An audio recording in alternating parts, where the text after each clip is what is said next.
currently being negotiated with the Senate and the administration. The first being the omnibus spending agreement in order to keep the government funded throughout the balance of the fiscal year. The second, a COVID-19 relief package that is critically important to deal with this once-in-a-century pandemic that has afflicted the American people. Progress is being made in both areas, but discussions, of course, are ongoing. The Speaker and/or the leadership will provide updates as per those discussions as things unfold. But we are continuing to work as hard as we can to ensure that any COVID-19 relief package crushes the virus, provides direct assistance to the American people, and begins the process of reviving our economy.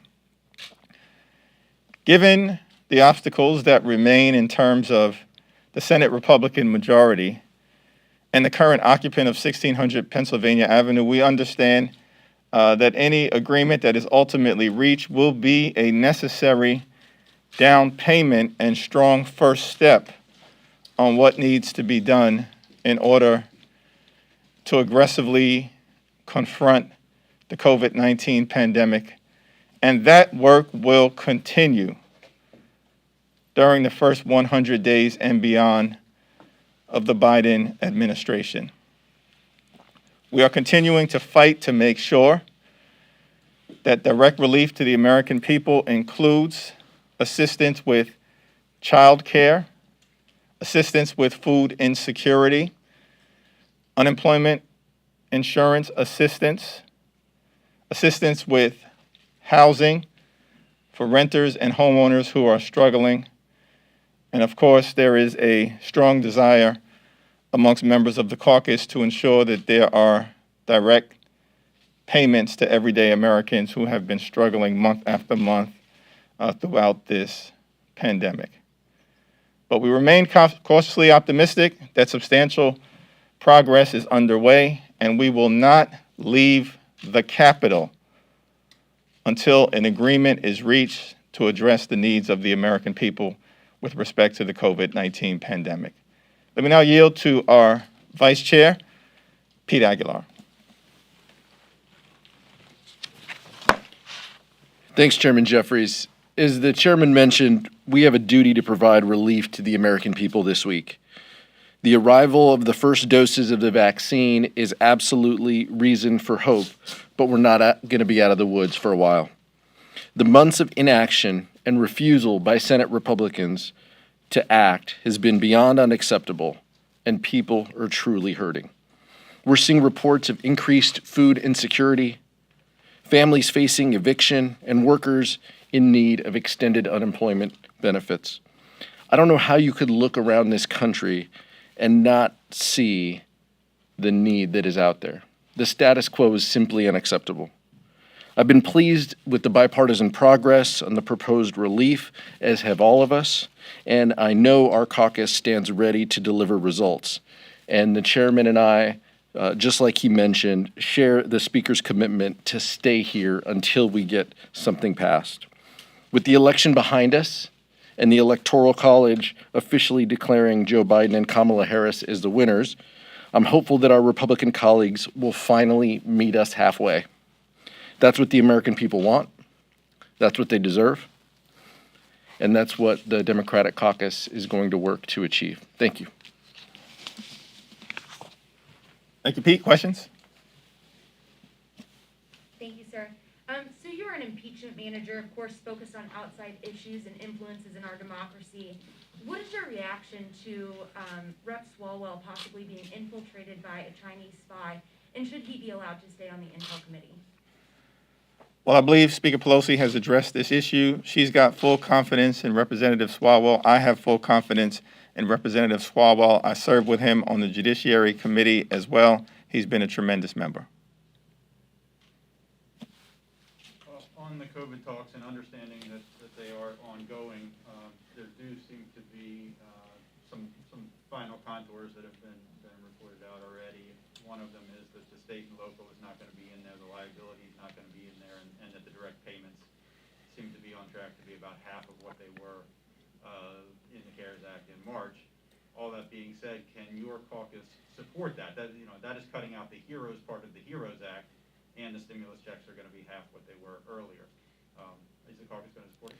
It's my expectation that any ultimate agreement will have strong support within the House Democratic Caucus, but of course, each individual member has to make a determination based on what they view as best for their district and what reflects the aspirations of the people who they serve in the House of Representatives.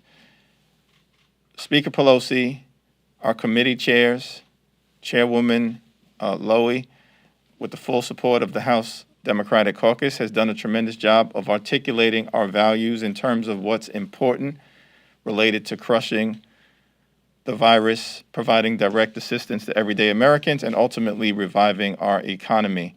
I articulated 5 different areas that are critically important: child care, housing, food insecurity, unemployment insurance, and direct assistance to everyday Americans. It's my expectation that if the progress that has currently been made continues to move in the right direction with respect to those areas, the American people can feel confident that meaningful help is on the way.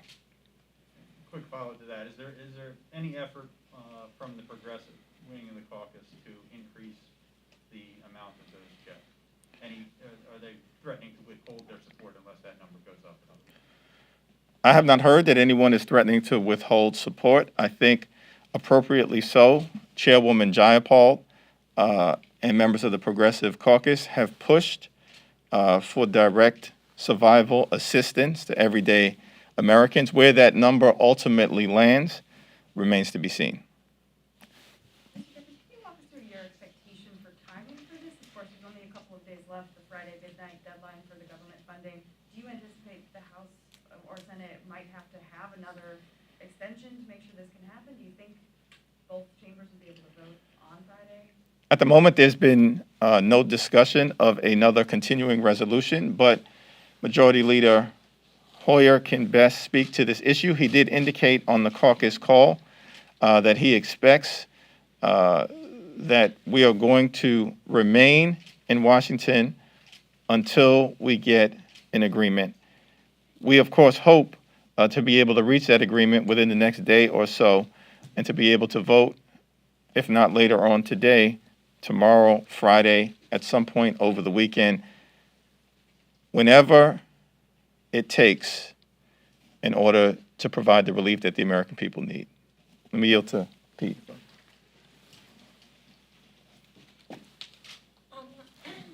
members or essential staff on the Hill receive COVID-19 vaccines, and is there anything that you can share about ongoing discussions that Hoyer mentioned last week? Yeah, that's a question that is probably best directed to the chair of the Committee on House Administration, Representative Zoe Lofgren. She's done a tremendous job. The mayor of Capitol Hill, as she is colloquially referred to. I know that Speaker Pelosi and Chairwoman Lofgren have been guided by the expert opinion and advice that's been offered to us by public health professionals and the Capitol physician. So do you guys have any indication, like, has there been talk in your caucus about wanting to get a vaccine on the Hill? Or would you guys outsource that to your districts and plan to get it there? There has been no conversation about on-the-Hill vaccinations. Our efforts have been focused on making sure that there are billions of dollars of assistance that we can provide to states and localities to ensure that the vaccines are administered in an effective, efficient, and equitable fashion, particularly focused on those communities that have been hit the hardest by COVID-19. We're all thankful for the progress that has been made with respect to the vaccines that are now being administered in parts of the country, including back at home in New York.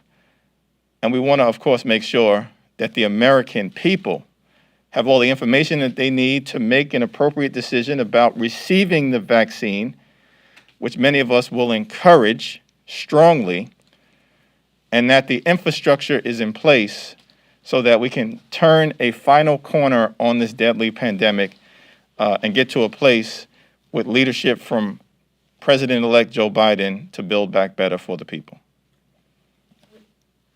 Pete, do you want to jump in? All I would say is, just to echo what the chairman said, there has not been any discussion within our broader caucus about this. We have been completely focused on how you turn the vaccine into the vaccination locally. And that's the importance of the COVID relief package that we're discussing, is does it contain resources for our localities in New York, in California, and across this nation to deliver that vaccination. That's what we're focused on. Those are the conversations that we're having. It's a difficult time out there, and we know in order to turn the corner, we're going to have to deliver on that. So that's what our focus as a caucus is at this point. Yeah, the only vaccination discussions that have taken place have been to try to make sure, one, that our first responders receive the vaccinations, our seniors who are incredibly vulnerable receive the vaccinations, people in nursing homes receive the vaccinations, and then, of course, communities that have been disproportionately and adversely hit hard, particularly low-income communities of color, immigrant communities, and large parts of Indian country have access to these vaccinations in an effective, efficient, and equitable fashion. Last two questions? Take this. Right now there's discussion of what exactly will happen with Iowa 2. The Republican candidate has been certified in that state. Of course, the Democratic candidate is contesting that with House administration. That decision will have to be made quite soon, as Democrats will be seating their members in early January. What do you expect will happen with that seat in particular? Well, it's too early to speculate, because right now we're just focused on getting through the current negotiations that are taking place in terms of the omnibus spending agreement and the COVID-19 relief package. Chairwoman Zoe Lofgren, as I understand it, as chair of the Committee on House Administration, along with the ranking member and all of the members of the House Administration Committee, will have a process that is in place to be able to address the jurisdictional issues that will be placed before the House of Representatives. That's a process that I'm unfamiliar with, and we'll see what takes place. I'm sure it's going to be comprehensive and judicious, respectful of both sides, and then let the facts dictate what the outcome will ultimately be. Last question. Do you think the Democrats made a mistake not accepting a COVID deal before the election? The last offer from the White House was $1.9 trillion. So not only did you lose precious weeks, but you also lost $1 trillion now that you're looking at $900 billion. Looking back, was that a mistake? I don't believe that it was a mistake, because there was no real indication that they were serious underneath that $1.9 trillion to provide the type of relief that we believe was necessary in order to aggressively confront the COVID-19 pandemic. And there was no indication that Mitch McConnell was prepared to accept what the administration floated publicly as their offer. At the end of the day, the Trump administration can say one thing theoretically, but if they haven't convinced Mitch McConnell, who was still at $500 billion, to put the bill on the Senate floor and secure the Republican votes necessary to pass it, then it actually was a fictional offer that had no basis in reality, which is why I don't believe that mistakes were made on our side of the Capitol. Thank you, everyone.